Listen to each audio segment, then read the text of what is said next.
соседних государств. Но любое движение в этом направлении будет нами рассматриваться как участие в вооруженном конфликте той страны, с территории которой будут создаваться угрозы для наших военнослужащих. Мы в эту же секунду будем рассматривать их как участниками военного конфликта. И уже все равно, какими там членами они являются. Niat serang balik pasukan Australia Israel bocor. Rusia langsung siagakan rudal S-400 bantu TNI di Gaza. Тоже есть оружие, да знают об этом. Сейчас только я сказал. Тоже есть оружие, которое может поражать цели на их территории. И что, все они придумывают сейчас, чем пугают весь мир, что все это реально грозит конфликтом с использованием ядерного оружия, а значит уничтожением цивилизации.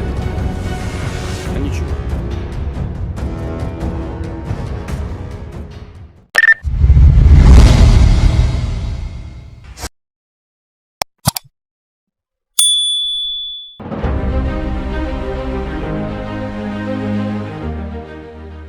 Aroma mesiu masih menggantung di langit Gaza.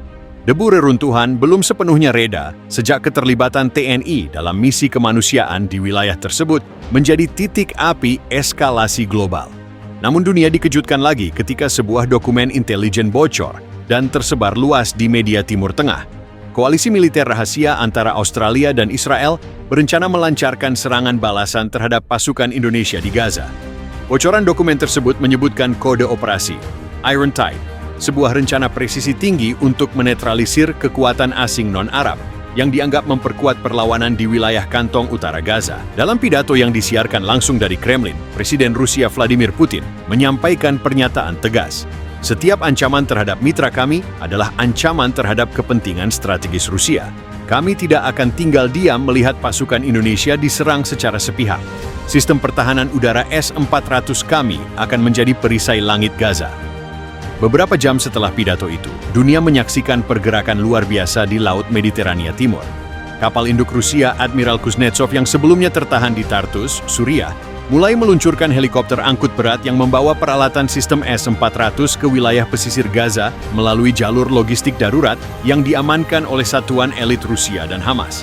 Sistem rudal S-400 kini telah aktif di 3 titik strategis, Khan Yunis, Beit Lahia, dan Rafah. Tiap baterai dijaga oleh gabungan pasukan Rusia dan unit elite TNI dari Batalion Komando 81 Kopassus. Sejak awal keterlibatannya di Gaza dalam misi bantuan medis dan pengamanan sipil, TNI selalu menjadi duri dalam daging bagi kepentingan Barat. Namun publik internasional tidak pernah menyangka bahwa Indonesia diam-diam menjalin back channel diplomatik dengan Moskow. Menurut laporan Al-Mayadin, intelijen Rusia sudah mengendus operasi Iron Tide sejak 2 pekan lalu.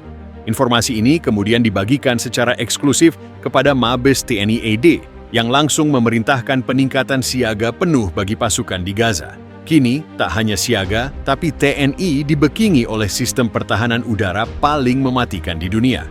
S-400 dapat melacak hingga 300 target sekaligus dan mampu menjatuhkan pesawat musuh dari jarak 400 km.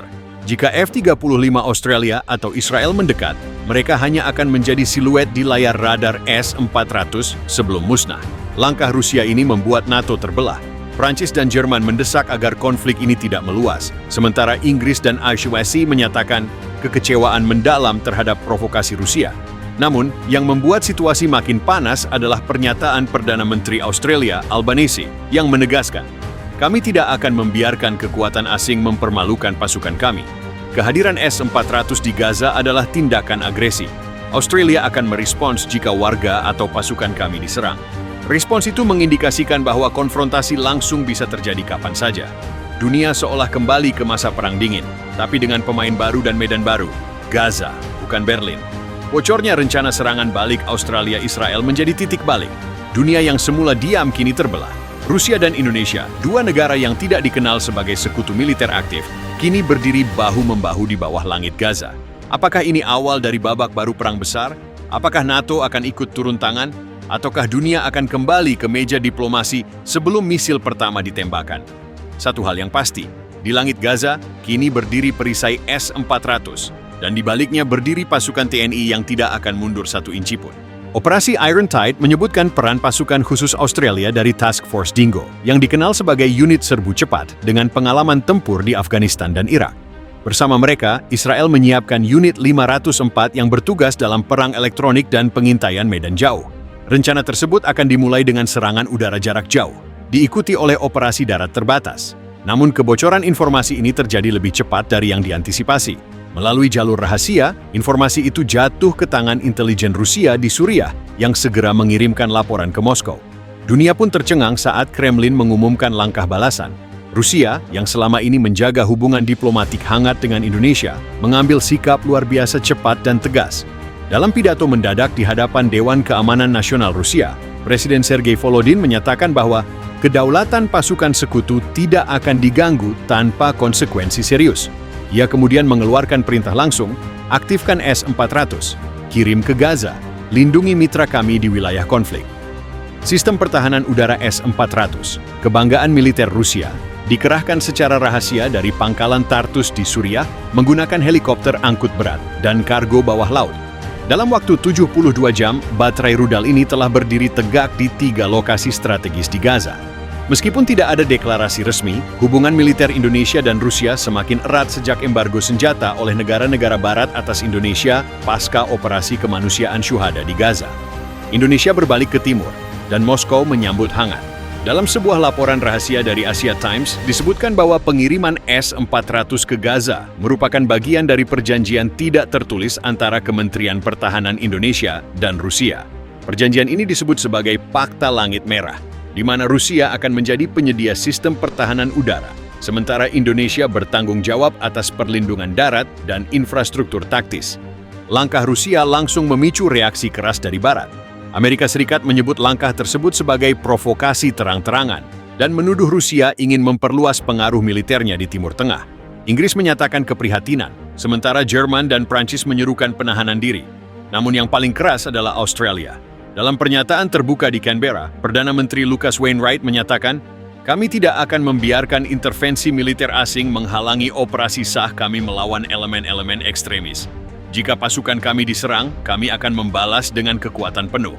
Pernyataan ini memperjelas bahwa Australia telah menyatakan niatnya untuk bertindak secara sepihak, bahkan jika itu berarti menghadapi sistem pertahanan Rusia secara langsung. Langit Gaza kini bukan hanya menyimpan duka dan doa, tetapi juga misil dan radar. Ketika Australia dan Israel merancang serangan diam-diam, mereka tak mengira bahwa sebuah kekuatan timur akan berdiri menghadang dengan perisai S-400 dan semangat Nusantara yang membara.